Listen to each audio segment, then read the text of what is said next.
Following Willie more and more. Back in the NRL. There's Willie Mason. That's forgotten how big Willie actually is. Perhaps the presence of Willie and the Panthers looking at his imposing frame. I'm a 25-minute man. Oh, you got skill, son. Uppercut right hand by Big Willie. Too fancy for you. Welcome to episode number 8 of The Take. Here we are again, brought to you by bettingsite.com.au. William. Yep. Happy birthday for last week. Yeah, thank you. I appreciate it. We had some fun. It was. Saturday night was great. Shout out to Anthony Watmow, Chocky Watmow. He let us all in there at Cubby's Kitchen in at Surrey Hills. I only rang him, I think, the day before, and he let about 22 of us in, so it was great. Beautiful food. Good company, mate. That's all I need at this age. Yeah, it was actually, get yourself there, actually, if you like Middle Eastern food. It was wonderful, actually. And what it led to, William, was, as people probably know, we do a Twitter game every week. Yeah. And we picked the Twitter game. We picked the Twitter game, which was technically the worst game of all time, but we picked that game for two reasons. One, I was on the piss on Friday night, and two, And Saturday. we were both on the piss Saturday night, and we thought, here we go. What happened on Sunday, Will? Well, I didn't really expect it, but I was down at Doyle's the whole day from about 11:30. Totally forgot about the Twitter game, and I was thinking I could watch it in Watson's Bay or something. I actually did think about it, and I thought, you know what, fuck it, I'll just wing it. I'll just go off what you're saying. I'll watch it on KO a little bit. I was like, okay, and then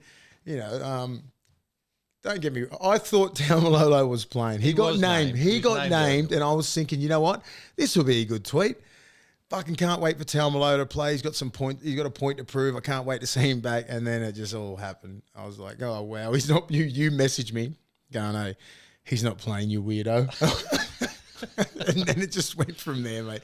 Oh, you got to own it. And then hey, I told everyone, look, it's my birthday. Fuck it. I can do what I want. It was actually my favourite Twitter game of the Yeah, it was. It was fun. I just spent the whole time explaining that you're on the piss. Yeah. Anyway, all right. Well, this week's... Actually, no worry about this week. Tonight, William, Paul Gallen, one of your old... Yeah. You played with him too. Teammate. Yeah, old teammate. Rival. Good man. He's fighting Lucas Brown in what I would say has been the most ridiculous verbal build-up to a fight in quite some time. Has that... I mean, obviously they're trying to sell a fight. Oh, do you reckon... The thing that gets me is that these two blokes, they're tough blokes, right? No one can deny that they're tough blokes. And people that want to see a fight are going to watch. I think it will be a scrappy sort of fight because Gallen will come forward and Brown will... But is that just part of it now? Have you just got to... say words like bitch, it sells. I mean, Gal's the A side of boxing in Australia, and I just don't think guys like, Big Daddy Brown, who's been in the game for 20 plus years, and he's been grinding and traveling all around the world, and then next minute, an ex-footballer decides to be a professional boxer, and he's raking in $500,000 every single fight. Getting Mark Hunt and Barry Hall, and he's done a great job, Gal. I've got nothing but respect for the man, and he has nailed it. You know what I mean? He's had such a great career. He's got a great career on Channel 9. Now he's controlling boxing in Australia, heavyweight boxing. So he's the dude. Yeah. And, I can understand from all the professional boxers who's been doing it since day one. He has got the utmost respect for all the boxers, don't get me wrong, but he's selling these fights. Yeah. He's coming at him, and I don't think Big Daddy's ready for the shit that Gal's saying, because Gal don't give a fuck. He does not care. He's going to go in there and mix it with anybody. He's a tough dude, man. He puts the work in. He looks kind of surprised every time there's a press conference, Lucas Brown. Like, what is this bloke? Why are you doing this? He's like, why are you hurt? Why are you hurting my I got feelings, mate. I got feelings. But that's what Gal's like. And, he's, look, he's done the right job. He's done the right thing. Everybody tonight will be tuning in on Main Event. And he's done a great job. And people either want to see him. He's probably in that position now where, he wasn't very liked in Queensland. And some people in New South Wales, if you weren't a Cronulla fan, you probably didn't like Paul Gallen. Unless you know the bloke. You got to know the bloke. I know the bloke, so I respect the guy, and he's a good guy. He's a good bloke. But a lot of people want to see him get beat, especially north of the border, all around Australia, because they'll be looking and going, who's this ex-rugby league player? But he's controlling the game, so... Well, Paul Gallen, if I know you're a massive fan of the show. You listen to this tomorrow. He's probably listening to it right now. Just warm up for the fight. Yeah, he's watching it live. Hey, Gal. I now manage Willie Mason, and he's calling you out. We'll fight for $1 million. I'm on 10%. We'll fight you anywhere. I'll call out Little Daddy Brown. It'll be 3 1-minute rounds. Yeah. All right. So one thing, I don't know. Speaking of circuses, which is essentially what this Gallen Brown lead up has been. Yeah. There's been a bit of a circus with the judiciary in the last 24 hours. You've got South, obviously Latrell Mitchell got a 4-game suspension. South have just come out before we went on air or whatever you want to call what we do, but they came out. Now they've sent an angry letter. They've sent a mum letter into the NRL saying we're going to be watching what happens now with. I mean, there's been shit decisions at the judiciary since the beginning of time. There's no consistency. Why would you get upset about it now? I don't understand. I mean, we read that before we got on air, and it's like your mum writing a really, really mean letter to the principal. Dear sir. Dear sir, like Dear Mr. all Valandis. these other kids have been acting like that. Well, Valandis is going to grab that and probably blow his nose with it. Yeah. That's it. He would not give a fuck. He probably wouldn't even look at it. It's just the way that, that's the way South handled it. Hey, would they have done it if it was anyone else but Latrell Mitchell? You know what I mean? If it was Liam Knight or, McNicholas or something like that, not a bigger name, they wouldn't have cared. Latrell's he's the key to that team. But it'll just show how much depth they got. But like writing that letter, man, you just don't do that. Other codes don't do that. Other codes get fined. If you're trying to like disrespect the AFL or the NFL like from your club, there's repercussions to that. But like NRL's got some different rules, and you can pretty much do what you want here. But I don't know if there's a fashion judiciary anywhere, but Latrell Mitchell wearing that puffer jacket thing underneath his suit, that'd be referred straight as a grade 1. Did he wear that? Oh, it was awful. It was my just, God. I don't know what. I've never seen a bloke wear a puffer vest. What do you think of the just the ruling anyway? Oh, look, I mean, obviously our weekend, we had a sizable weekend, and we sat down this morning, we were talking about. No, I honestly didn't see it. And I said, Radley. But what I do, if I do have a big weekend, people, I watch all the games on the Monday and Tuesday. Yeah, I didn't. I just didn't think it was that. Like, obviously, when you watch games, and I would usually watch them on mute as well because I can't fucking cop the commentators. And so I listen to it and I just make it up in my own head, and I'm like, that wasn't that bad. And then you watch the news and the build up, and if you watch that on Friday night, the build up over the whole weekend, if you're watching the papers, you think Latrell Mitchell has stabbed him. Yeah. Do you know what I mean? So when you watch it on a Monday and you don't listen to all the bullshit media, you wouldn't think anything of it. Do you know what I mean? And that's what I try, and that's why I try and build my own, my own perception of the whole thing. And I just think people have got to understand Latrell hasn't got a good record. Yeah. Do you know what I mean? That's how the judiciary works. Guys like Luke O'Donnell, Sam Burgess, these players who Morley, repeat offenders. It doesn't get clean. You got to be clean for 7 years or some shit, and then you get like a clean slate. Like, it doesn't happen. Latrell's only 22. He's been suspended a couple of times. You just got to, like, I'm friends with Latrell. Excuse me. And I've had a conversation with him, and we were talking about this specifically, like just his aggression in the games. I said, dude, you got to calm that down, because 10 years ago, when everybody was watching it, you sort of get desensitized to everyone. You think it's just the norm. Everyone just fucking putting niggles in, elbows in. Everybody was sort of putting that niggle in. There was fights around. You know what I mean? There wouldn't be niggles unless there was fights. Do you know what I mean? Or vice versa. So they've cut all that stuff out of the game. So if you're the only one doing that kind of stuff, it sticks out so much. What about Jack Hetherington? Well, that's what I'm saying. Yeah, well, even things like that. But like, just say with Latrell, he just goes, fuck, bro, I'm just an aggressive person. He's just an aggressive kid on the field. Off the field, he's an angel. But on the field, he just needs to calm down a little bit and just understand the repercussions to little things like this. Because talking about, people that have got bad judiciary records or whatever. Hetherington's got one of the worst judiciary records. These kids are young. And he's only young. Like, I mean, he's getting to a point now where every single time he does anything, he's going to get weeks. Yeah. So you got to be careful. So what do you think of that tackle when you saw that? Well, do you know what, Will? I saw it for the first time this morning after saying to you that it was exactly the same as the Victor Radley one, and it was not. It was nothing like it. He could have pulled out. He propped and he set and he went straight for Valentine Holmes' head. So, look, I can understand why he got the suspension he did, especially with like a record at judiciary that stinks like that. And the clubs will be so, the Dogs will be so disappointed in him because he's probably been a bright light in a team that's gone really, really, really bad. And that's been nice. He's been going all right. He's probably their best forward. And he led that kick chase. His effort's been great. It wasn't like the Victor Radley where he got off-footed, wrong-footed, and then he just stuck his arm out. Like, he knew, he planted his feet, and he could have went low, or he could have hit around the ball, but he just went, fuck it, I'm going to hit him around the head. What do you reckon about the Storm with Munster, that whole Munster thing? So Radley hit him. I mean, he just touched him, really, but he went off for an HIO. 2 minutes later, he's back on, and then the Storm have basically come out and said there was nothing wrong. We just used it as an interchange. But, I mean... It shouldn't change the fact that it was a high shot. No. Do you reckon Radley gets a bit of a pass mark because the Storm said that? Maybe. How else has he gotten a pass? Why has he got a pass? I don't know. Do you know what I mean? Like, was the tackle that bad? Was it exactly the same as Hetherington's? Yeah, exactly. It was way worse than Hetherington's. Now, I mean, like, that's what probably Latrell's going to be. Like South with the really mean letter, the really mean letter that they sent to Valandis. That's probably they're going to put that in there. Yeah. Like what about this? He stuck his hand out. He did all that kind of stuff, and he got nothing. I looked at all those tackles. I looked at Latrell's, and the only reason why I know Latrell got 4 weeks is because of his record. Yeah.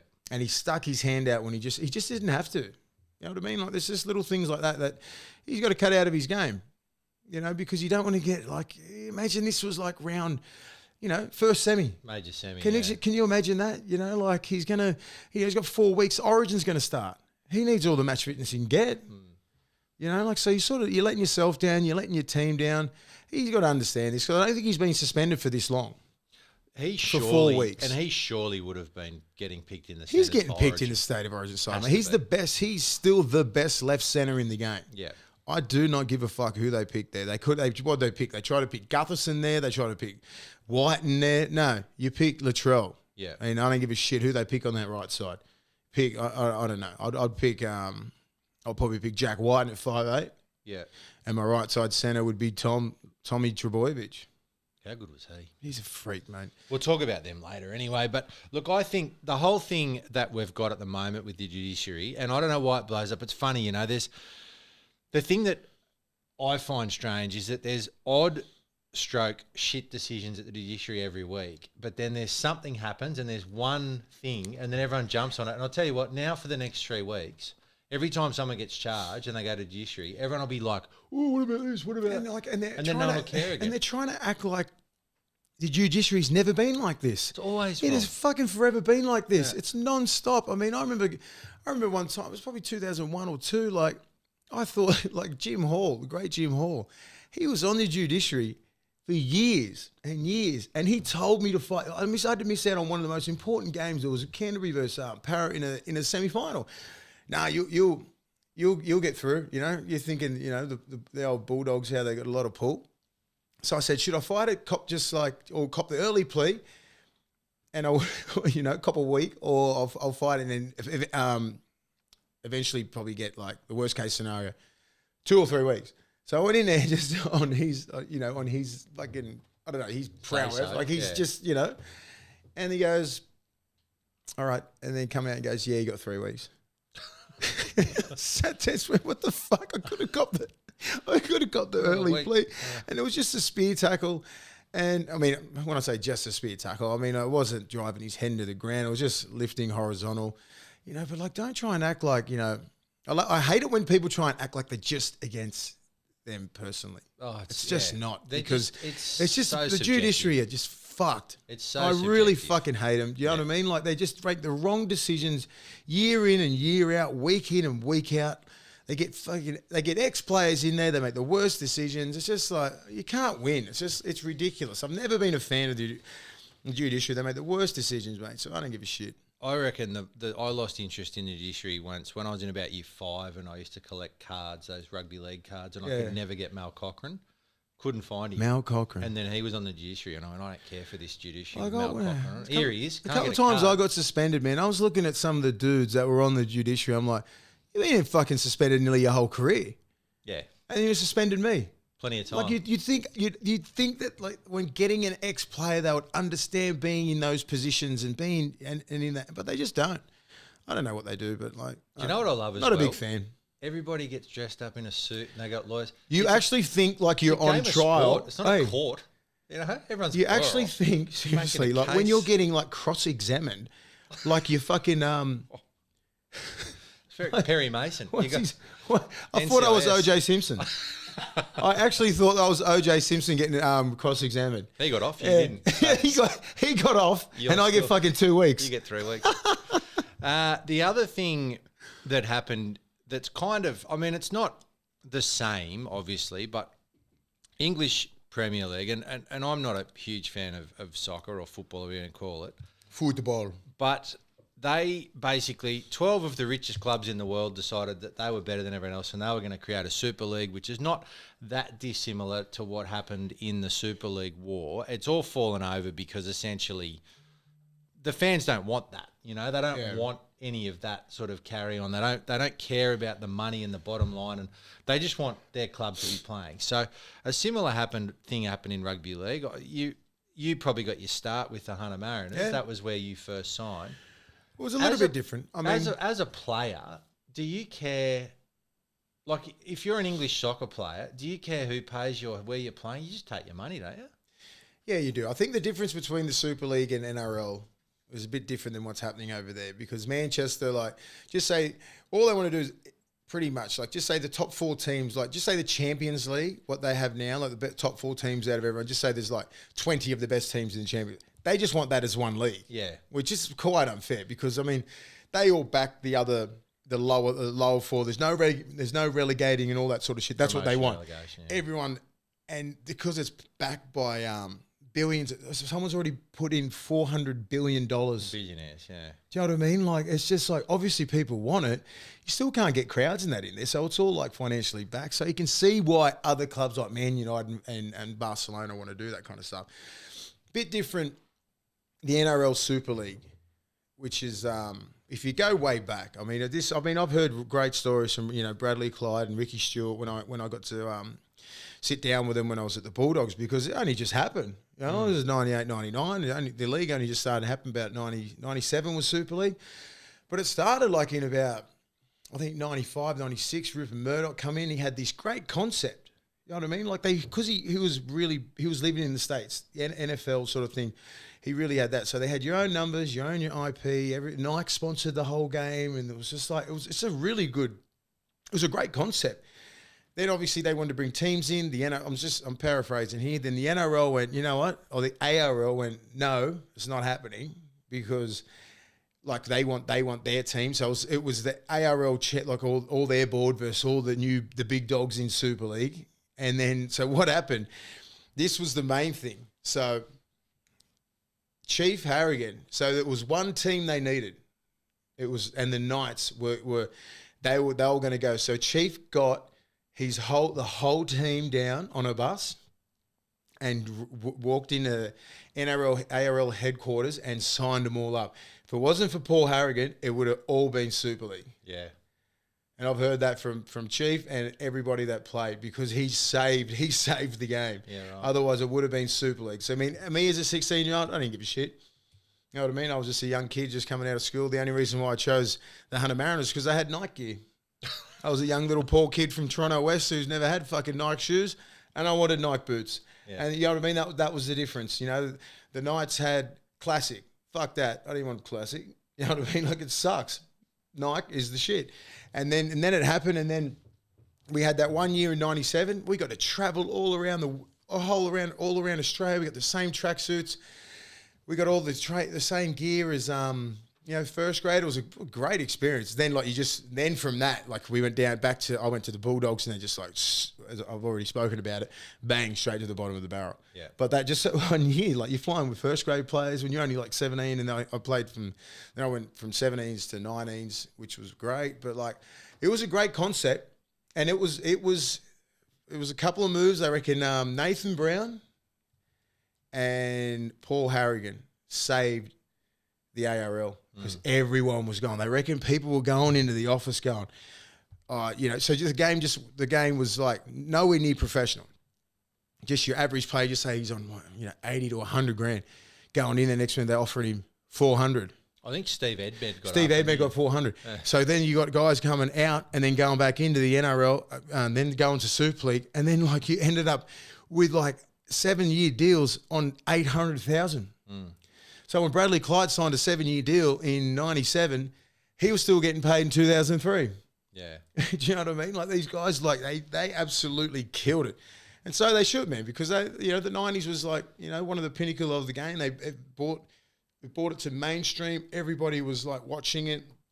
It was at its peak there. And that's why Rupert Murdoch sort of come in and knew that it was it could be a big business. And you know what? Actually, looking at that from a player's perspective now, because I know I was coming through at that stage as well, and so a lot of my mates, they were just getting paid ridiculous amounts of money for blokes that probably weren't even going to play first grade. It was just, but the money was so good that people were just jumping aboard. The difference, I guess, with the Super League and the Premier League is that these blokes are on $1 billion. They're already a week on it. anyway, Yeah, so that's it what I makes no mean. difference. It just looks like a real.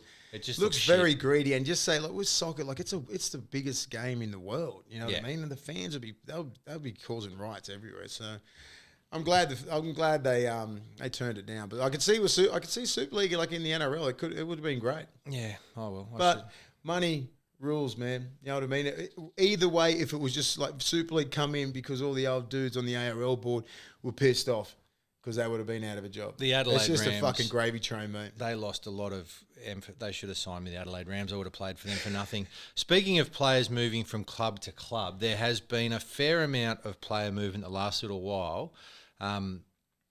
You put a tweet out about it's good to be a average halfback because there is a lot of money getting thrown around at the moment. I think the most interesting player movement rumour at this point is TJ Perinara, the All Blacks halfback, coming in and playing half the season for the Roosters.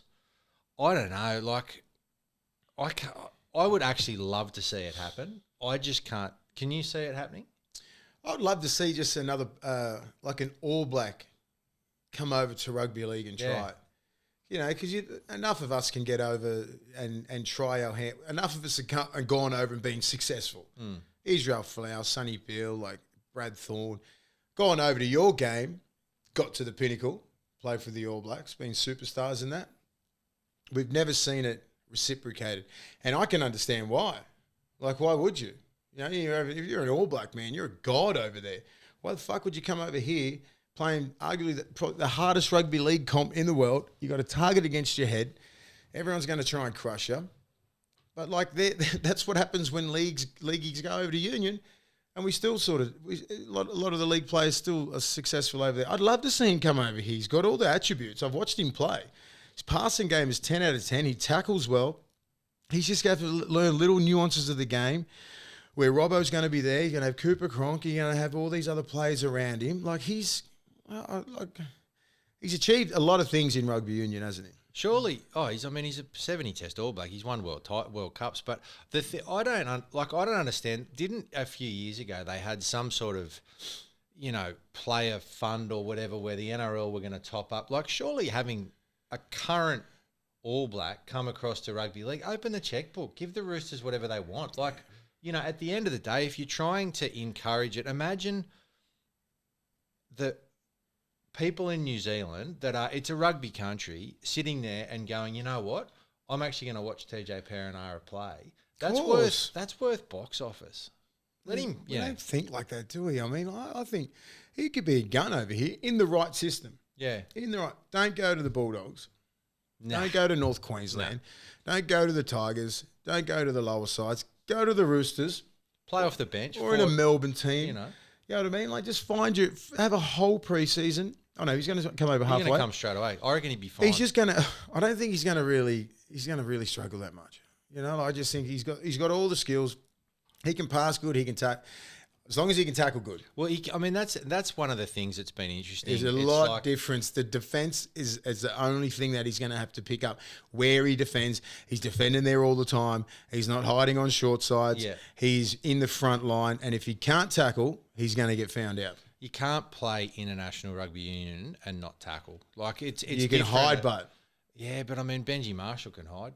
You know, all of these blokes can hide. You can't hide playing in the middle, and he'd have to play in the middle. So, do you reckon he's going to play in the middle? Well, they reckon he's going to play 9. Fuck no, don't put him at 9. I would never put him at 9. That's what they're signing him for. Well, maybe because that's probably the easiest way. Yeah. Because you don't have to really overcomplicate it. You go stay in the middle, and then Pass. and then you got all the other senior players around there protecting you in defence. That's what I'm saying. Like, he's a halfback, Yeah. but he cannot defend 3 in. No. Because he would be confused all the time. Where to be, yeah. But you'd hope to God that Robbo would be smart enough, and the people at the Roosters, and I think they are. If you're going to go to any club, I'd go to the Roosters. You'd be like, you know what? Let's just play him at hooker, play him off the bench. Just play him off the bench. That's what. And it'd even be. even if he's like, you push Victor Radley into hooker, and you just put him off the bench and just play. Come in at first receiver, just run. Pass the ball, do you know what I mean? Being that connect like a Victor, like Victor Radley does, or like a Cameron Murray sort of thing to a certain extent. Because he's quick, he's got great footwork, and he can pass. You know what I mean? Maybe they'll figure that out. Well, people, I mean, and honestly, I mean, not everybody, but people that listen to the show regularly know that I grew up in the eastern suburbs and I'm a Roosters supporter. I played juniors there, whatever. But I just think Jake Friend's retired. I don't know how much money Jake Friend was getting paid, but Jake Friend is now not playing for the Roosters. So why can't TJ Perinara have the rest of Jake Friend's money? Just to get him in the game. Because Jake wants it. Jake can get paid too. I'm not saying he shouldn't get it, but like I just think we should really welcome this. This is terrible from yes, I just stole your beer. You still might be. Yes, I just think we should be really encouraging this. You know, like TJ Perinara. All Black, great. Wants to come over, wants to test himself. You know what I mean? It'd be great for the game. Unreal. You know I'd love to watch it. He's not going to fail. The kid's a gun. Yeah. He's a natural player. There's a lot of similarities in the game. It's the defensive. It's a defensive decisions. The systems, and rather the system. than It's a different being able system. to tackle. Imagine if I'm pretty sure he can tackle. It's just like Where to be. in the right spot. Yeah. Do you know what I mean? Like, it's totally different. You know, a lot of, union, they come up and slide. Totally different in the middle there. You know what I mean? Like, there's a few little things. No sliding. But you have got people in that game and at the Roosters that can teach you shit. They can teach you everything. Like, And in a union game, your back rowers are doing all your halfbacks defence anyway. So there's that's- always you can find ways to hide people in defence. like, you can easily defend him 2 in near a centre, but then just find ways to hide him. You know, and maybe he's just a ballsy little dude that just wants to get out and snap dudes. Yeah. Maybe he'll just pick it up straight away. Well, do you know what? Like Video after video after video, repetition, and you'll get better at anything. this is the thing that I think people should understand in terms of New Zealanders and New Zealander footballers especially are probably the toughest people I've ever known in my whole life. And this is a bloke who plays off the bench for the All Blacks and leads the haka. Now, you don't think Passion. that a bloke that leads a haka of probably the greatest sporting team in the world isn't respected and tough? Yeah. Please. I don't think. Yeah, I'm not worried about him handling it. No. At all. Like the physicality, the mental aspect of rugby league, anything that they throw at him, nothing's going to be too much. But Well, I just want him. I want him to come over. Same. Because I don't want to see him fail. Like, I don't like it. You're probably going to see a shitload of fucking league experts and ex-player. He's going to be this and this. Shut up. How about we just embrace the kid and go, you know what? Come over here and do your best. Hopefully you succeed. Let's just stop it with this union and league shit. The best thing as well for him is that he'll go from playing, at Twickenham and at Eden Park, and he'd get to play at stadiums like Bluebet, which is very exciting because it's a wonderful stadium. He gets to play at Bluebet. So That's a fucking eye opener, that one. This week, Eden Park 70,000, or you want to play at Bluebet Stadium. Blue Tongue Stadium in Gosford. That's even better. Sometimes you get to play Lyle Peacock in Toronto West. if you're playing that bad. If you get dropped. Hey, don't get dropped, kid. Wyong Roos. All right, so the Panthers are playing the Knights at, I think, Bluebet Stadium. That's the Thursday night game. Knights, I don't know. The Panthers... Knights. I hate the Panthers because they ruined my bet last week. He fucking ruined mine too. We all would have won. Yeah, I know. Panthers. Come on, man. Where was Nathan Cleary's... He ruined me the week before too. Where was his intercept pass? Cleary, if you listen, I know you're a big fan of the show. Massive fan. And, your intercept cost both of us the week before. And this now, week, where's your intercept? Come on, dude. Just Where's one your more intercept? try. Honestly. Hey, Knights, one word, Ponga. If he's not on, he's got so much responsibility. Like, if he is not on, they're done. What about him? They reckon he was shitting himself virtually through the whole game, actually. And imagine, I've tackled a couple of blokes when I'm playing, and you could see that they've shit themselves. Or you could smell it their ass is in your face, and you're like, holy fuck, who's shit? And it's like down the side of your face, and it's just like, it's not actual shit, but it's like you know that dude is like, he's sharted about 100 times. It's disgusting, mate. I'm not even lying. That's happened to me about like 20 fucking times. And I'm telling you, any dude who's played the game knows. He's sharded. The boys have pissed themselves here, and I know, it's true, mate. We've been doing this, and I reckon it's been some of my fucking teammates. Mark O'Mealy, I'm coming at you. I love how you're actually naming names now. Oh, mate, because I remember it specifically. I'll be running back in line, going, "Who has fucking shit? Who of the modern era is most likely to shit in a game? Remember Russell Packer just started pissing himself a couple of years ago? Yeah. Oh, well, mate, I swear to God, I just remember like tackling someone around the legs, and then like they'd go back to try and play the ball, their ass is in your face, and you're like, this dude has shit himself. I don't know what happened. This just degenerated so quick. Oh, just telling you some truth, mate. Knights, any chance here? They are a chance. I just think the Panthers have been on such a high. But the Knights are the only team that beat the Panthers in 2020. They've been the only team. Are they? Yeah. So they've got, but that's with Pearce firing and Pong. I just don't think the forward pack can handle it easily, and I'm still not sold on their halves. All their outside backs. I'm just like, with Ponga's involved, but their whole game plan, stop Ponga, and then you'll get the job done. Panthers know how to grind teams out. They grind. Even the Broncos, if that was the Panthers of 3 years ago, Broncos probably would have got them. Yeah, that's true. This is actually a really good game, this next game. Obviously, the Rabbitohs are without Latrell Mitchell, but the Titans were woeful last week.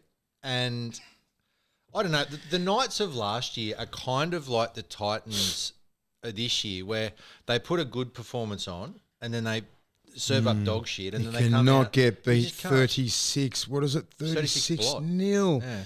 I mean, I know Toby Turbo makes a massive difference, but not 36, not nil. Like, your forward pack got dominated that much? And Fafita was knocking blokes for fun the week before, and he couldn't get any early ball. I'm telling you, man. I'm telling you, they will not get out of the first round in the playoffs if they have those two halves. Yeah. I'm not sure what the answer is, but fuck me, can you at least bring Fafita? Every time he's made line breaks, they have gotten Fafita onto the ball, isolated him one-on-one, and then he does his thing. Yeah. Don't give him early ball just for the sake of it, because what happens when you give him early ball, you go up, and then the halfback has got inside help and outside help. He's got two blokes from the inside trying to get him. You know what I mean? Like, it's so much easier. But if you commit those guys on the inside, and then you get to the halfback, and then you let Fafita get onto him one-on-one, he's unstoppable. But they don't do it. They just don't do it. It's terrible. So like, I'm not sure if they're petrified of just going near the line, but like, it's pretty much basic when they're going from the right side of the post. It's a two pass, dummy inside, block around. It's just so predictable, mate. Predictable. When you're going to go against great defenses like the Roosters, like South, like not like Penrith. Manly. Not like Manly. If they can't score. If you can't get around Manly, mate, you're going to be in big trouble. Mate, you're going to be in big trouble. So they're going to they'll get they'll get their business done by the Rabbits. What? Because They'll get their business done. You know what I mean. The Rabbits will win. The Rabbitohs will get the business because, done. I mean, you're going to have Latrell out, but they're going to go, you put Alex Johnson at fullback or you just, stuff around here and you just put someone else on the wing. Yeah. They got a lot of depth, mate. The good sides, and this is, and there's probably 4 or 5 sides in the comp that do it. The good sides will lose a big player and they'll just make do. You know what I mean? Like the Storm lose Pappenhausen and they put Nico Hines at fullback and they go, all right, we're going to redo things. Yeah. So the Rabbitohs are the same. They put Johnson's back at fullback. They lost Mansour as well. They bring in Jackson Paulo. So, yeah, the Rabbitohs. Not a big deal. The Eels versus the Broncos. What's going on with the Broncos? Why would they, are they improving? Or did they, because I think if the Broncos can come out now and put a good performance on against the Eels, then they might start to give their fans some hope. If they come and they deal up some of the stuff that they've done earlier in the year, then everybody's going to jump off them worse because they have to. You talk about Pangai and how he has to back up one performance with another. He's found a spot and an edge now. He's going to play 80 on an edge, it looks like. That's his spot. Terrific. Don't change him. Now let him play like that. What about the Broncos? I don't know. I mean, I like the way they played. They improved a hell of a lot. Still not winning. You know what I mean? They still haven't got that. Our bets aren't winning. No, but I mean, they just improved a hell of a lot. Doesn't say much for Milford. Yeah. You had 2 little rookies. I mean, Dearden and Brody Croft in there. They look good. They look sharp. They look more energetic. It was like Milford was sort of bringing the energy down. His body language, everything like that's so important for young halves. Because as I said last week, when you got these young kids, they look up to you. They look at your body language. They look at how much energy you've got. And when you're giving them nothing, they'll give you nothing back. These other kids were out there just leading kick chasers, doing everything right. So I just think, I don't know. I think the Eels are too, they're too good. They fucking smacked the Raiders last week. Oh, that was brutal. You know that when Ricky Stewart drops about half the time, he's not happy. Who did he drop? Literally, he dropped Soliola. Did he really? He dropped Papali's on the bench now. He's brought Ryan James into the starting side. Wow. He brought Horsburgh in, the Angry Redhead. He's he hasn't touched the back line. No, Sebastian Chris, but he's come in for Simonson. James, so he's put Gula in, Ryan James. Gula was good. Whitehead, Hudson Young. The back row hasn't really changed. He's moved Sutton out. He's dropped Big Papa. Big Papa's he dropped. And he's done that. He dropped. Yeah, okay. He's out of the 17. So I mean, he did wield the axe, but sometimes players need that. He's got some kids down there. I'm not sure if Big Papali deserves it. A couple of years ago, he probably deserved it, and then he come back. And I just think Ricky does this to kids. Well, man, I'm just saying. He'll drop in. He knows who to drop.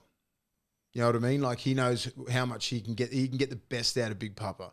He dropped him that one time. He come back with a vengeance and was the best forward in the last couple of years, the best front row in a couple of years. Maybe he needs that little bit of a rocket. Yeah. Dinama Salute played Queens. He played Origin last year. He's not even in this. He's not even in the 21. No, he must have fallen right out of favour, which is, I think, he was great last year. I know, but it's just but he's put the broom through and he hasn't put Lou. I don't know. I think he's a good footballer. But Joey Tapine was arguably one of the best forwards in the comp last year. He wouldn't have dropped him if he'd punched Crichton's head off. Yeah. I don't know. Ricky works in really, really weird ways. The Sharks playing against the Bulldogs. The Bulldogs were brave. I don't even care about this game. Let's just go. They were brave though. Bulldogs. Brave doesn't get you anything. No, it doesn't. Cowboys, Raiders. Tigers. I reckon this is the game. This is the only game. The Tigers Eagles was the only game where I was like, oh, what are we going to do? Because the Tigers probably should have beaten. Massive effort. And the Rabbitohs, they're a genuine premiership team. The Sea Eagles aren't. They've had one game against the Titans out, but didn't turn up. I think the Tigers are a big chance here. I didn't tip them or anything, but I should have probably. The producer stole my tip. I don't know. Yeah, I've backed the Eagles as well. I don't think. Yeah, the Tigers are good, but I think the Souths are just really shit. I'll tell you. Sometimes when you're on a high, so when you're on the really big high, like just say like South, they're really playing good football. Everyone's on a high energy. Then you play a team like the Tigers, who are really like bottom dwellers at this time, but they still are up for every game. You know what I mean? So it's hard to gauge because it's such an even comp. If you're off, you're going to get done. Yeah. Even though we're talking about last couple of weeks that salary cap isn't doing their job, and players, teams are getting flogged. It's somehow sort of nearly evened up from last week, isn't it? So rugby league is just such a weird game. We're like, oh, it's such a difference. So Bronx nearly beat Penrith. You know what I mean? Like Para beats Canberra. So it sort of goes, all right, now we're sort of back to like fucking, there's going to be some upsets. I'll tell you who I reckon he's not getting the raps that I reckon he deserves is Josh Schuster from Manly. He's a 5'8". Got to be related to Johnny Schuster. Son. Yeah. Got to be. The shoe. Shout out to Johnny Schuster. Do you know what? He's a 5'8", apparently. They've put him in the second row. He's near their best player every week. Well, that's what happens when you grow up to about 6'3". Yeah. And 100 kilos. He's got skills. Yeah. He's a big boy. And, he would have been one of those. And they're the ones that really excel in the forwards. When you come through the grades as a half, you could play, like, especially 5'8" centre, he would have been playing. Next minute, coming in first grade, it's like, your skill level is very high. Your football IQ is very high. Let's sit yourself on the right edge. And that's what they've done with him. And he'd probably be playing lock if it wasn't for Jake Trbojevic. Yeah. So he's got that skill because you need those you need your back row, and especially on your right edge, you need a really highly skilled back row, and he's that. So he's been a bright light. Tell me about Tom Trbojevic doing what he fucking did on the weekend. Is he the most important, like in terms of one player? Yes. Is he the most important player in the comp in terms of the emphasis that team has on him? What about that? Yep. I think phenomenal. Who else would you guess? I thought it was Ponga. The Knights win 4. Not 4, but they were competitive. I think they won 2 or 3. Yeah. Without Ponga, you're like, okay, he comes back. They still lose 1. And he starts to find his feet last week. Manly are so bad without this kid. But they were so bad. You take Pappenhausen out. You take Teddy out. It doesn't matter. Yeah. You'll be fine. You can make yourself. You can be competitive, but not with him. Not without him. It's like Manly are in the dressing room going, we can't win without. It's like being under 10s going, shit. Willie Mason's not there. Willie's not here. We're going to lose. We're going to lose. Oh, wow. Please come back to under 10s. Mate, tell me about the Roosters Dragons Anzac Day game, because it is probably one of the biggest days of the calendar. It's they always get a huge crowd. It's there's so much emotion attached to Anzac Day as a whole, but this game, I don't know, it seems to just be getting bigger and bigger and bigger. You played in it. Yeah, it's a privilege to get to play in it. Like I played in 7 or 8 Anzac tests, Australia versus New Zealand. That was like, that's the cream. But like, it's a different feel. You got the Roosters jersey on. They wear the light blue ones. The reason why do you know why they wear light blue? The Roosters ones? Yeah. Because that's what they used to wear wartime. Well, because they didn't have the money to dye them dark blue. So that was it. Back in the day. Right. So that's you get this history knowledge about like everything. So that's why they wear the light blue, and you know what I mean? Like it's very special, and it's just everybody's got some sort of connection to the world, World War I, World War II, all this kind of stuff, Anzacs and stuff like that. It's surreal. Like there's the jets fly over. It's a day game. You know what I mean? It's like it's just you get the hair standing on the back of your head. The crowd's fucking crazy. You know what I mean? Like you have that extra level. That's why those games, some of these games they've been some of the best games in the last 10 years. The Dragons really, really step up. Yeah, but the Roosters, that's why the jerseys are like that. I didn't know when I was playing when I was watching it in the early 2000s. I was like, why is it light blue? And then they said, oh, well, that's back in there, but they didn't have the money to have it the dark blue so that's all they had was light blue. So there's a little bit of knowledge for you people out there. But it's such a special game. And it sucks that it's not on the Anzac Day because we're not doing it this year, are we? No, it is. It's on Anzac Day. Is it the Anzac Day? Yeah, it's on the Sunday. Yeah, so it's on the Sunday. Wow. And then what they've done the last probably 10 years is followed up with the Storm Warriors, which is always a cracking game. And I'll tell you what, the Warriors... That's how much I know because, how many days I've lost. It's been a big weekend. There's no question, William, that it has been. We've had a few. What? We've had a few. But look, I think that Storm Warriors game too. They play that down at Amy, and they do and that's the night game. And it just, I don't know, the roll from one to the other just is really. I remember, and the news, and that's huge, because the Warriors, they had that, they're ANZACs as well. Yeah. You know what I mean? Like, so it means a lot to those guys as well. They got grandparents and great grandparents that fought in wars, and it's a special round, man. It is, because you don't know how many players out of all these kids that have represented, like in the world wars and stuff like that. It's fucking it's surreal, like you get people's grandparents and shit like that. Great grandparents that fought in that, they're still, or even if they passed away, got medals. It's like fucking, it touches your heart. And actually, it's crazy. While we're talking about ANZAC Day, just a big shout out to all our returned servicemen and women. And I love the ANZACs. It's an amazing day of the year, not because it glorifies war, but just because we remember those gave their lives, or their family have given lives for what this country is today. Always go to the ANZAC Memorial in the morning. Yeah, it's dawn crazy. service In the is dawn good. service is like, wow, that's surreal, man. All right, that'll be our Twitter game too. We'll probably watch it this week. Well, I'm off the piss for a while. Ah, please. All right.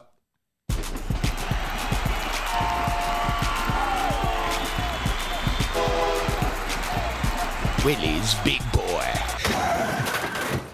I still can't get used to it. Yeah, it's hilarious, isn't it? So what we've done this week is we've ruled Jason Taumalolo out of the voting.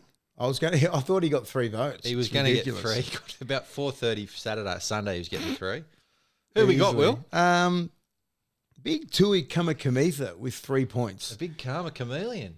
Big chameleon. 60 minutes, 17 hit ups, 143 meters. It was phenomenal what he did.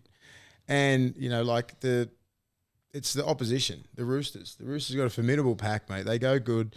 They do everything good. Like, even though, just say if the Roosters are missing big names and everything like that, they do everything. Their defensive systems, they don't really let any forward over 100 metres. They try not to. And this big boy, he played 63 minutes in the middle. And he's been playing off the bench. So, a tremendous effort from this kid here.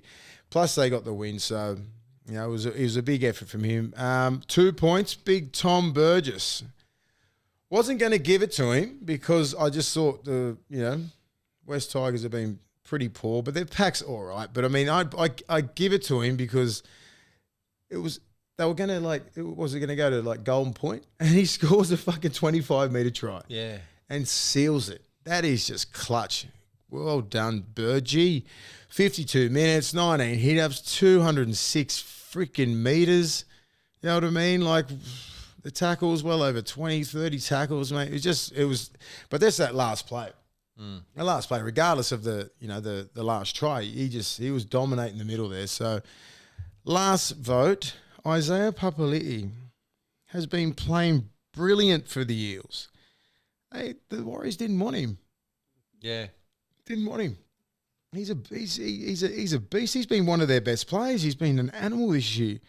Just a few stats here. 80 minutes, 16 hit-ups, 156. And when you got a back row, 16 hit-ups, 156 minutes, he's not taking kickoffs.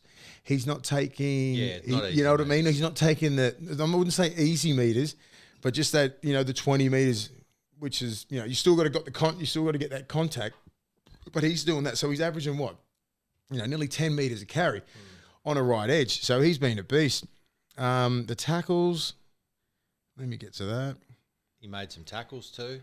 Did he make tackles? He made a couple. 36 tackles. That's fucking monumental, mate. So, well done. Most of you guys. I mean, I actually did watch all the games on Monday, so I know who you played against.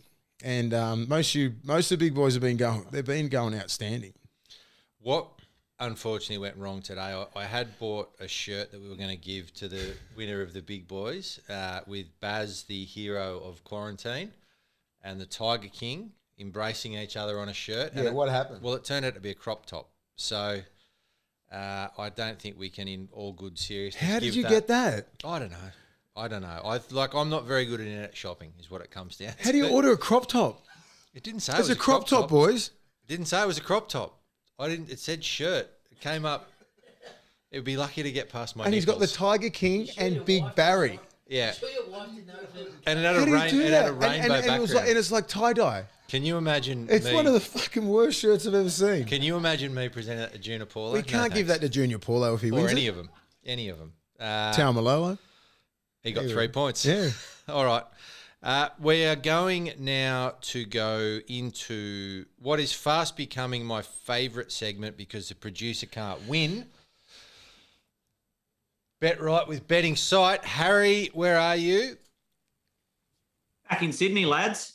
Here Had a he big is. week up in Townsville. Yeah, we're back in Sydney. So, as you can see. Well, I can't see, Harry, because no one's turned the computer on, but I can hear your dulcet tones. So that's Well, that's kind of the good. same thing. Mate, I actually was very, very disappointed. There you are. Look at that. Are you wearing a T-shirt? Dress up, son. It's a big day. Oh, I know. It's Thursday. Mate, I was very disappointed that my bet got knocked off on Thursday night, as was William. Yeah, I feel like we all had a bludger. Where'd you fall over? Yeah, first leg. First leg? Yeah, I think we're all on the first leg. All right, so we're no longer betting on Thursday night games. That's the rule. Yeah, because I can't handle that level of disappointment early on in the weekend. Let me It's a tell long you, weekend after that. the weekend that Willie and I had was disappointing on Monday. I don't need disappointment from Thursday. Been kicked in the guts. Oh, it's been a tough week. A big shout out to Willie with his tip for Manly last week. I mean, we were all knocked over by Thursday, but that was a genius bit of punting. Exactly. Well, I knew that. It would, but yeah, knew that. I yeah. knew that. He knows lots of things. That might be no. So Harry, I've gone this week. I have taken in the Raiders to cover the line with Ricky Stewart sacking every single player he could find. I figure they have to respond to that. I'm taking the Roosters 1-12 because I think the ANZAC Day game is always close. I'm taking the Storm 13+ because I've never heard of half of the Warriors backline. And I'm taking the Queensland Reds head-to-head. Tell me what a wonderful bet that is. So looking at the Raiders line, it's only a 9.5. That's a skinny line. So really like that for you. Also trawling through Roosters 1-12. They've won 16 of their last 20, I believe it is, at the SCG. So to bet against the Roosters is brave. Correct. So I think you're on there. He's Storm a brave 13 man. plus. That feels too easy. And yeah, the Reds. That's going to give you a return of $598 Who's winning the Super with Rugby? Neds. Who's winning the Super Rugby? Reds. You and your gimmies. You're the best. You're the best. At least I put my own bets on. Yeah, but I mean, at Neds, they're going to give you nearly $600 back. You must be confident in that. I'm confident. I'm confident that we've had a couple of bad weeks, to be honest. It was all Well, going we've got to so bounce well. back. We're I gonna think bounce. it's Cleary's fault. 2 weeks in a row. It is 100%. Cleary curse. There you go. Oh, Fuck you, Nathan Cleary. I'm all for it. I hate him. All right, let's get to my bet. All right, let's get to your bet. All right, Titans at the line, the 6.5 line. Okay. All right. It's Panthers To cover the 16.5. to cover the 16.5 line. Oh, that's brave. Ruben Garrick, anytime try scorer. And the Storm 13+. We've Yeah, both- really we've both like got those that. last two legs. You saw with Trebojevic back to Yeah. Manly. It just opens up It their engages edges the all of a wingers. sudden. Yeah. Yeah, and all of a sudden, it's just everyone becomes a threat. And when Trebojevic was at his best 2 years ago, Garrick scored a ton of points Yep. out there on the left side. Funny fact, the Titans have not beaten the Rabbitohs on the Gold Coast since 2009. Jesus. Yeah, so And the Rabbits they were really have been shit really back good then as fun well. this year. They've been really they've scored 35 points a game in their couple of home games that they've had. So maybe they bounce back because they were dreadful last week. And Panthers at the 16.5 line. What do you think about that? Quite torn about that. I would go the Knights at the 16.5 point line. I just think there's going to be some games where Penrith sort of Yeah, not so much. I don't know. Okay, we'll call it what it is. They'll take the foot off the gas a little bit. I mean, the Knights are missing a ton of guys, but they've got a competitive side, a pretty competitive side out there. I think they're pretty confident too. I think they're confident with the Penrith team. I don't know what it is. And they're at home too. They were the last time to beat Penrith. Last team to beat Penrith or something like that. Thing, other than Harry. Melbourne. This week you've got the Sydney Opera House over that left shoulder of yours. Last week you had an Andrew Johns jersey. So I feel like you're being slightly led by your love of the Knights when you think that the Panthers won't pump them by 17. I said, well, I guess that's only 3 tries, so that's more than. I reckon it'll be close. I reckon the Panthers. I think the Knights will get it. What about if Ponga shits himself again in the game? Literally. And someone slips on it. All right, the producer has gone with the Rabbitohs into the Tigers, into the Roosters, into Clint Gutherson as an anytime try scorer. All right. Yeah. Tigers will give him some value there. Yeah. Yeah, well, I mean, you can get as much as $2.75 in the head-to-head market for the Tigers this week, depending on who your bookmaker is. Rabbitohs, I've actually gone the Rabbitohs as well. And going against the producer, so you're going to love that, Ian. I've actually gone the Eagles as well. So me and the producer we're head-to-head. And are we backing with the same betting company? Who we got in each of those? No, I've actually, because of the 2 different last legs in mine, I've actually got the better value with Bet365. So the producer's with Ladbrokes. So Gutherson anytime try scorer, I actually love that bet. He's just unbelievably fit in any half. He does. He's always in the middle. He's just there. Like, he's just an absolutely fantastic chance to score a try every week. I love him as an anytime try scorer. In any game, you're going to win more than you lose. I'll tell you what, I'm actually probably happier to be Bet365 because you just talked up how the Roosters have won 16 of the last 18, and yet you've got the Dragons in there, Harry. Yeah, I just like the Dragons in this game. I know, and I've said on bettingsite.com.au this week that it's not wise to bet against the Roosters at the SCG, but they haven't lost for ages, have they?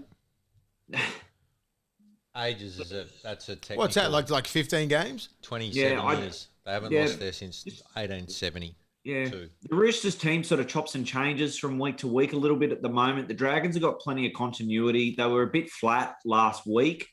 The 4 weeks before that, they were sky high. I just get the feeling that they might be the value bet of the round.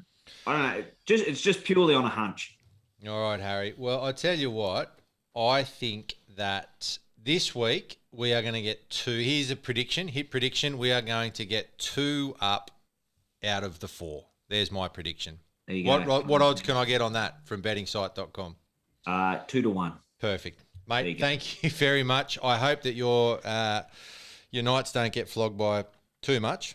But I hope they get beat. Well, maybe we do want them to get flogged. 16.5. I reckon they might win. Bets well and truly on. Maybe we do want to see them get flogged.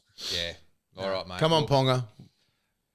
Leave the toilet paper. Get the quilting out.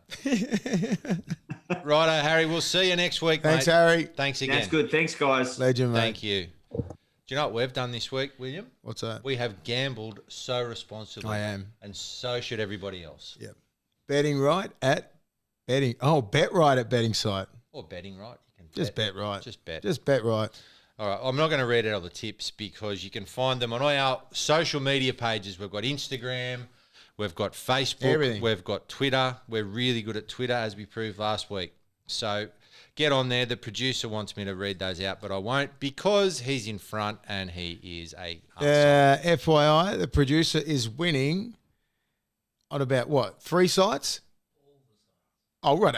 All right. So he's winning our one. He's winning our one. You're on what? The Telegraph one? Telly would be beaten all them. Telly. SMH. One in front. The Raw is equal, and he's obviously dominating the take. Settle down. Hey, this is the only one that fucking matters, mate. Because I reckon I'll get him at the end of the year. Even a blind squirrel gets a nut every now and then, William. You guys are paying for lunch this Yeah. All right, Will, we're going to the headline now in the sort of the glow of TJ Perinara. We spoke about it earlier. You obviously, I never thought of you this before. You're a cross-code superstar. You've played rugby union and rugby league at the top level. Willie Mason says he should have been a rugby union player. Now, that was while you were still playing for the Knights, actually. But I'm just going to read a little quote from this. If I could see in the future, which no one can, I'd probably go to union. Very good that you can not tell the future. It's why you see so many guys working their ass off to be an All Black. As soon as you get an All Black cap, bang, see you later. You get $1 million over in Japan. You've played 5 minutes in the All Blacks, but it doesn't matter. You're an All Black. I wouldn't come to lead either. Why would you? It's physical. It's hard. Every week it's 26 rounds. You don't get paid as much as when you can just F around in France or Japan, bash all the Japanese guys around and earn a few $1 million for 14 games. Now, never a truer word spoken. But do you say that in the press, William? I obviously did. I love reading these. It reminds me of all the things you've said. Fucking hilarious, isn't it? I still stand by it. I can't really take it back. It's exactly how I felt. I mean, like they're not even paraphrasing. It's exactly what I said. Yeah, whatever they don't. you just said. Yeah. I'm just like, you know what? In my mindset, I was like, you got to understand, man. Like rugby union, you can play in South Africa, you can play in Argentina, you can play in Australia, Japan, Italy, France, UK. What about like just say 10 big comps where you can play all around the world. And even in the US now. Fucking Matt Giddo's over there. He's 38 years old and he's still killing it. Yeah, you still think a 38-year-old from in rugby league could go over there and I mean in rugby, you know what I mean, and start somewhere like that? You just can't do it. So you playing the best comp in the world. Australia, New Zealand, England, maybe France or something, you know, like whatever. You have to dominate, just be one of those players and dominate it, and you can just fucking play wherever you want. They know it. The union players know it. You know what I mean? It's so hard playing. We've got 2 comps. Why the fuck would you come over here? Yeah. We got 2 comps out of like, it's ridiculous. NRL and Super League. NRL and Super League. And all the best are here. Yeah. Everybody's here. All the top dogs are here. You know, you can play in the Super Rugby or something like, yeah, I'm fucking done with this. I'm going to go to Japan. Yeah. Get $1 million for 12 or 13 games. And fucking, it's not that hard. You know what I mean? Like, it's like because the more people that play the game, the talent goes less and less and less and less. That's right. You know what I mean? Like, if you flood the talent pool, the competition goes lower and lower and lower. Do you know what I mean? I'm not speaking fucking like an idiot here. I'm just being honest. You know what I mean? You play in All Black, you play 5 tests, you can go and play in France and get $1 million a year. And it's nowhere near as hard as this comp over here. You know what I mean? Like it's not. They just got the beauty of playing in about 10 or 15 comps. You can go playing. You play in Japan. You can play in like in the English comp. Italy's got a comp. Everyone does. Yeah, I mean, everyone's got a comp. It's Spanish. not like, There's a Spanish. There's comp. a Spanish Go play in comp. So Portugal. you know you can play in the US comp. You know, like Gitz and that. Gitz was going to retire. Do you reckon Rick Stone read this interview? Because it says here the 33-year-old has a 1 year remaining on his Newcastle Knights contract.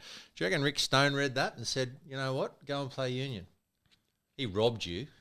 Nah, fuck, I didn't give a shit what he said. He robbed you. I was just doing an honest interview. Yeah. Because I think back in, if I had my time again, as I said, if I could read the future and all that sort of shit, like I probably would have went to union when I was like, I had meetings with Eddie Jones and, what is it, Henry, the All Blacks coach. Yeah. Back when I was in my early 20s, man. You know what I mean? But I wanted to achieve everything in rugby league. Then I got a major foot injury and that sort of just went pear-shaped. But, like, I know I'm built for fucking a number 6 or a number 8. Trust me. I don't think union really would have phased me that much. I would have loved to be a union player. I've got nothing but respect for a union. And I love the way they play. You know, when I went to union, they put me at fucking number 12. Are you serious? Yeah. That's stupid. I mean, like, I could be a 6 or an 8. I would have loved the way, because I love the way unions played. And I know I would have been good at it. You would have. I kept saying that. When you were playing 12, it made me feel sick. Well, I think that's the easy option. Just say with TJ Perinara coming over here, it's like, let's just put him in the middle. Yeah. You know what I mean? Like, it's just like, because Sonny Bill went over there, like, let's put him at 12 and just like, it's like, no, I'm fucking, Sonny Bill's Sonny Bill. All right, well, this headline probably won't get you stabbed in Hull, which is better than last week. So that concludes this week's episode of The Take. We will be back in your view on Sunday for the Storm versus the Warriors Twitter, for the Twitter sphere. That's a thing, the Twitter sphere. It is a Twitter sphere, isn't it? I'm Mr. Social Media now. So follow us on that. Rate, review, subscribe. Do everything. Do it all. Do it all these things I have to say every week. Just Thank you, Bet Right at Betting Site. Well done, guys. Nice plug. Hey? Good plug at the end. Following Willie more and more. Back in the NRL is Willie Mason. I've forgotten how big Willie actually is. Perhaps the presence of Willie had the Panthers looking at his imposing frame. I'm a 25-minute man. Oh, you got skill, son. Uppercut right hand by Big Willie. Too fancy for you. You've been listening to The Take with Willie Mason and co-host Ian Byrne. Produced by Craig Trewick, recorded and engineered by Zig Parker of Green